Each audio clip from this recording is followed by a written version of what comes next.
anschließend, um das Spiel endgültig, was heißt durchzuspielen oder durchzumachen, haben wir natürlich hier noch die ganzen Kultureinblicke. Wir fangen natürlich bei 1. Oh, wir haben gar nicht alle erspielt. Wiedergeburt und Namensgebung, schade. Ach, das ist der Menschentöter, okay. Also wir gehen die mal durch, die ich erspielt habe. Ich dachte wirklich, wir hätten alle durch. Also, dann fangen wir mal hier an. Wir haben 21 von 24 freigeschaltet. Ich denke, das ist okay. Ich habe jetzt ehrlich gesagt keine Lust, mal das ganze Spiel durchzugehen und jedes dieser Kultureinblicke oder die hier frei zu spielen.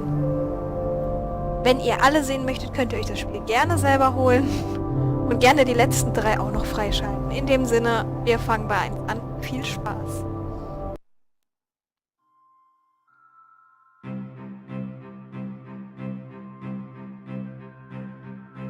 One of the things I think a lot of people need to understand is we aren't a museum piece. The Inupiaq people are a living people and a living culture. Even though we're in northern Alaska, which covers this vast area from Nome all the way over the Canadian border, is that there's this extreme value of interconnectedness and interdependence. It's a hunting society, a gathering society from thousands of years. This is what creates our culture. That special relationship between humans and the natural world and the animals, and that it teaches you how to have a society that doesn't do too much harm to the world. Love and respect for nature, for one another, for our elders. Very, very fundamental value, key to life. Our values are something that bind us all. The importance of sharing with one another, the importance of spirituality, and the connection to the land, our traditions, how we hunt, sharing of stories and songs and dances. I'm Inupiaq. I'm from the Arctic Ocean. I am Inupiaq. It's very important to me. It's who I am as a person. And we're very proud of who we are, and we want to continue that.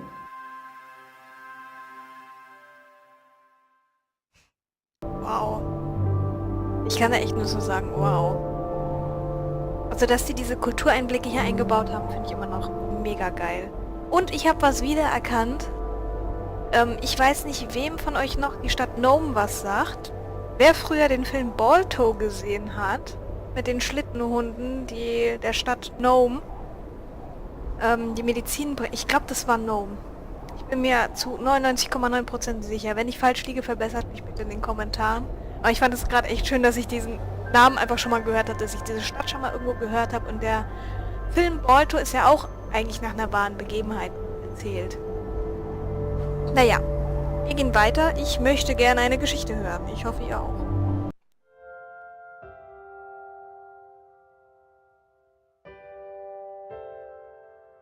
It'd be busy, busy, busy all through the day. You get up and you just go right to work, right to work. There was always something to do. There was never any idle time. The only idle time we had was after we eat and before we go to bed. One of the older people would be relaxing, laying down there and saying, it'd be really nice to hear a story. And then just organically, someone would just start telling a story. Storytelling for the Inupiaq people is very important because it not only created that sense of community, but is a way to pass on wisdom to the next generation. It was like TV, It was just like, it was as good as any movie you've ever seen. And the storyteller told it so clearly that it was just as powerful as any of the greatest movie blockbusters you've ever seen. There was a reason behind the stories that we were told because they held traditional knowledge. They held things that we might need to know in life, whether it was about how to find food or how to survive, or it was about well-being and the importance of connecting with people and being a good member of the community. We all do stories. We all live in stories. We all tell stories to our friends, and they need to be told. They need to be heard.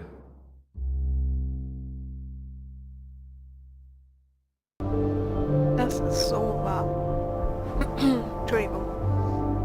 Doch, Geschichten müssen einfach erzählt werden. Sonst wäre das Leben ja langweilig.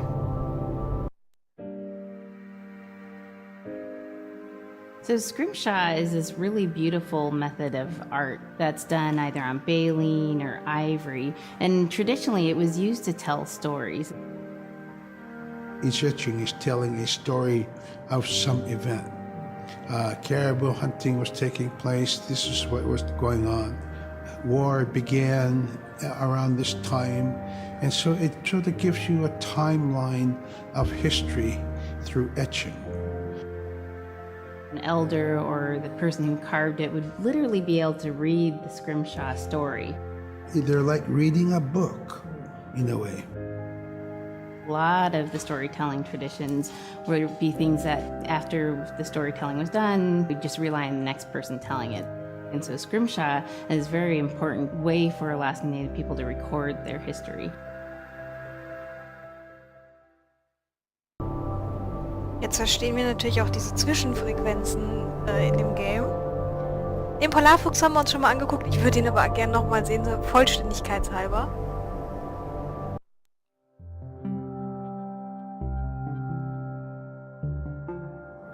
When I was growing up, my grandpa had a pet white fox. If you're a good friend with a fox, when there's danger abound, they try to keep you from getting into trouble. They pull tricks here and there, and foxes are like spoiled little kids in a way.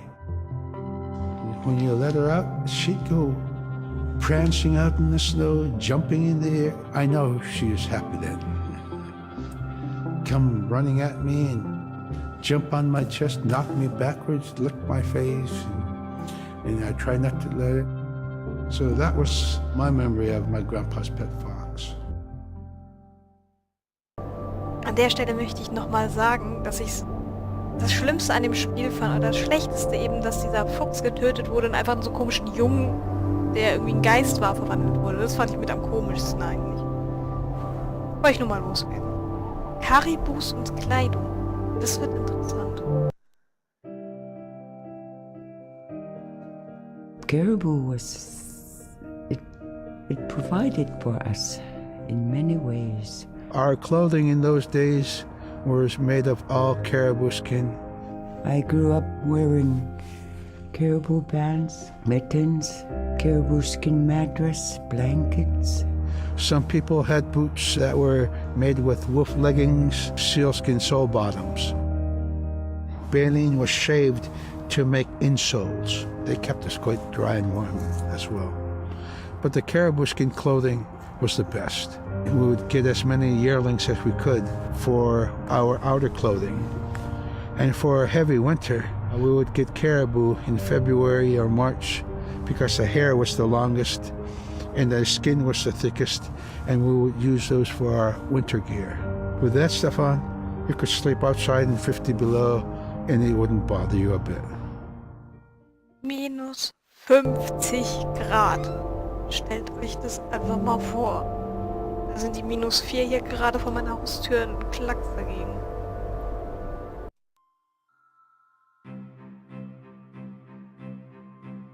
Silla is the weather. It also means the atmosphere.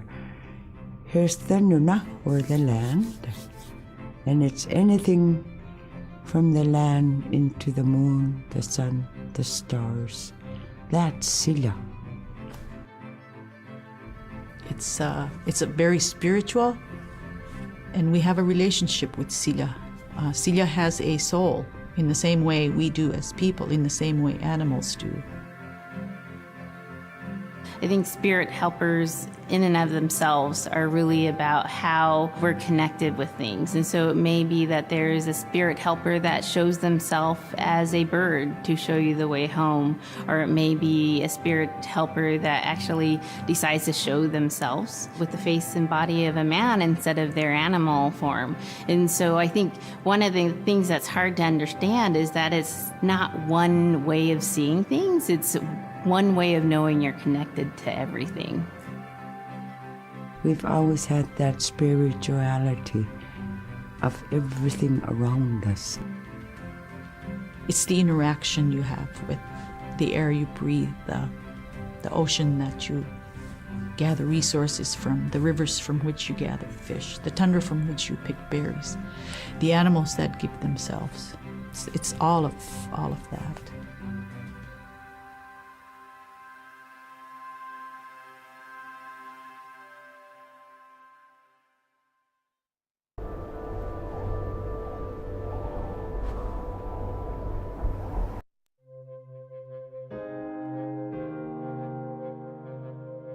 In the winter, when we were traveling, we didn't build sod houses, we built snow houses. In Canada, they call them igloo, but here in Alaska, we call them apuya.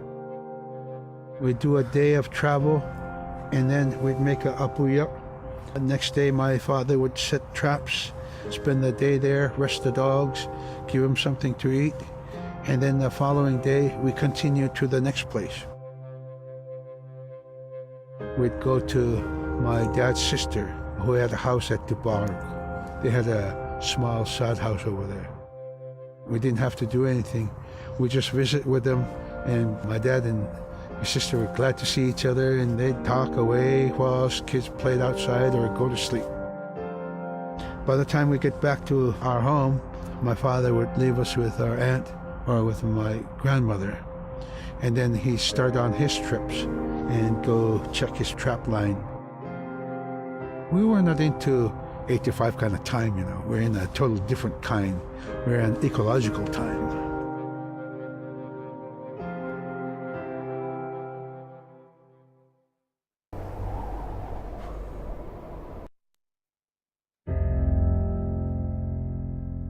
Drum is something that's common to all cultures in Alaska.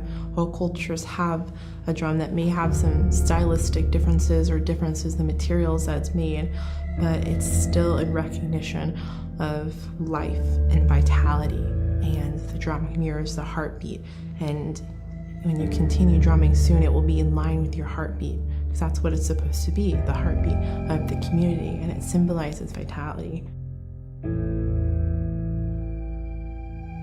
And it's the most tremendous feeling to be in a room and to have one long row of all the drummers and to have that feeling of unity, everyone beating in harmony, the drum beat in unison. It's the most beautiful feeling.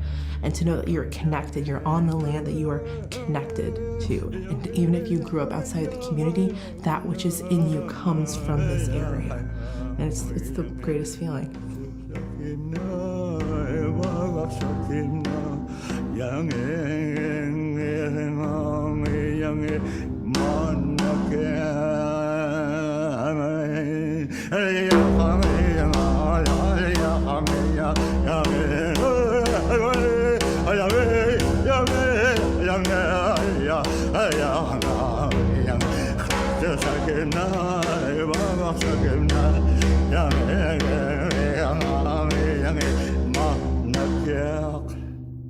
Man, I went at it and look what happens.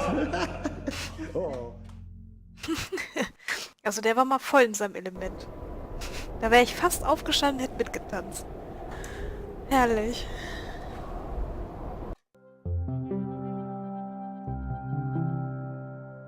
They're just like other people.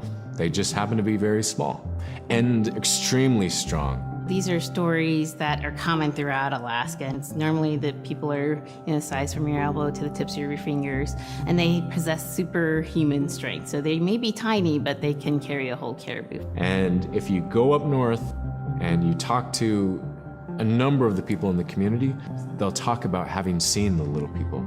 There's a place at home that we know but we don't profess it to anybody. But it's not like the boogeyman. They can be mischievous, they can be ornery, or they can be helpers. And every now and then, we might have the opportunity to see them, especially if they want us to see them. The fact that it's across Alaska really tells you something about our history and how we interacted with nature around us. Okay, jetzt wissen wir auch, was es mit diesen kleinen Männchen da auf sich hatte. Jetzt kommt die Bola.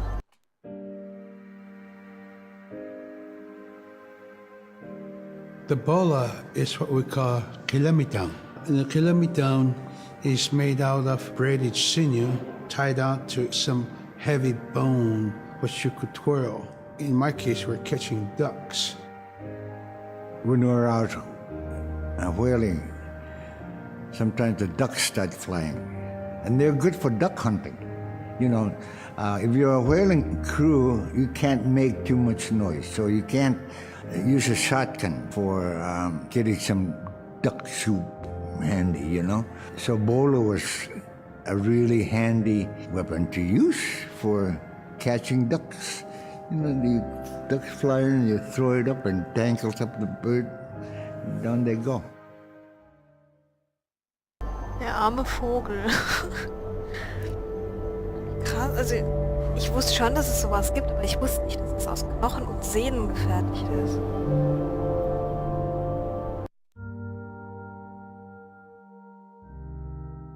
The scaredest I've ever been, I was 12 years old.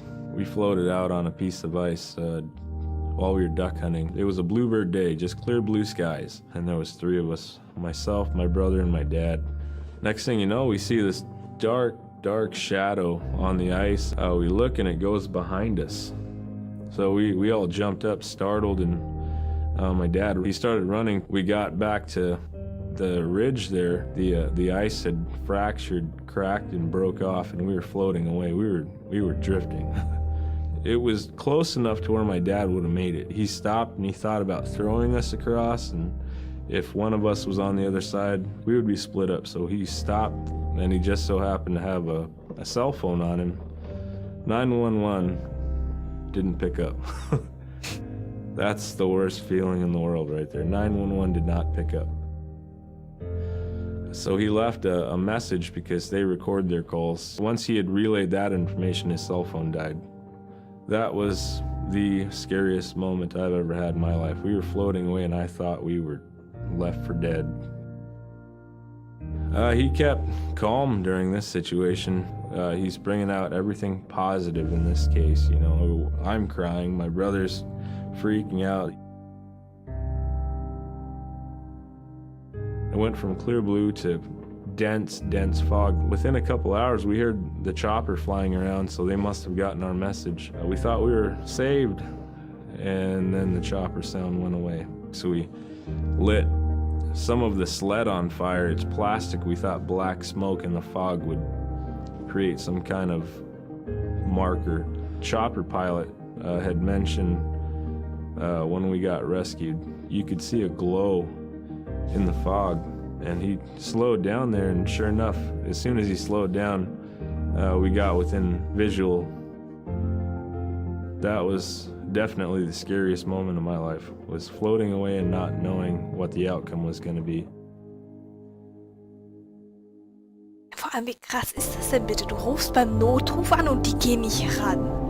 Da musst du eine Nachricht hinterlassen in der Hoffnung, dass sie es irgendwann mal abhören. Vielleicht sind die ja gerade selber auf Entenjagd. Nee, keine Ahnung, was die da treiben. Boah. Also das stelle ich mir echt krank vor. So, er war ja nicht allein, er war mit Vater und Bruder auf der Eisscholle, aber trotzdem. Okay, ich Gänsehaut, wenn ich überlege, man könnte irgendwie da allein auf so einer Eisscholle irgendwo hintreiben, der Notruf geht nicht ran und das Handy ist dann tot. Oh mein Gott.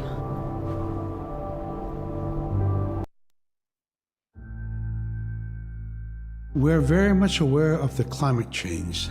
And it's been for many years, even before climatologists were noticing this change, Inuit were already saying, Sila alangoktok. Our climate is changing.